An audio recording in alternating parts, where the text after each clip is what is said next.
আসসালামু আলাইকুম এভরিওয়ান। এখন রান্না করছি ফ্রাইড রাইস। সাধারণত ফ্রাইড রাইস রান্না করে প্রথমে হাঁড়িতে পানি দিয়ে কয়েক ফোঁটা তেল দিয়ে লবণ দিয়ে তারপরে পোলাও চালটা দিয়ে ওইটাকে 70% কিংবা 60% হয়ে গেলে তখন ঝাঁঝরিতে ঢেলে নেই। আমি করতেছি ভিন্ন স্টাইলে। প্রথমে তেল দিয়েছি, তেলের মধ্যে আমি ডিম দিয়েছি, ডিমটাকে আমলেট করে উঠিয়ে নিছি। তারপরে সেম তেলের মধ্যে আমি গাজর, পেঁয়াজ, কাঁচামরিচ, soya sauce, tomato sauce, tasty sauce, সাদা গোলমরিচের গুঁড়া দিয়ে একটু ফ্রাই করে নিয়েছি। ডিমটাকে তো আমলেট করে নিয়েছি। এখন ফ্রোজিং করা কিছু স্প্রিং অনিয়ন ছিল, সেটা বাইর করে নিয়েছি। তারপরে রাইসের মধ্যে সব কিছু আমি মিক্স করে নিচ্ছি।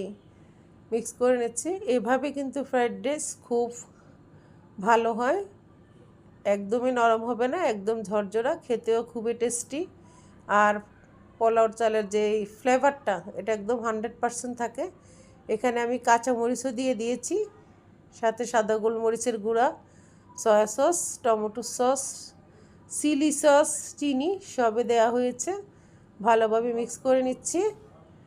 এইভাবে বন্ধুরা ট্রাই করতে পারো, যারা অনেক বড় হাঁড়ি ক্যারি করতে না পারো আর কি, সেই ক্ষেত্রে এভাবে করা যেতে পারে, খুবই মজা হয়। ডিমের পরিমাণটা একটু বাড়িয়ে দিলে হয়, কিংবা ছোট ছোট চিংড়ি মাছের টুকরো অথবা চিকেন সবজির সাথে দিয়ে দিলে আরও ভালো টেস্ট আসবে।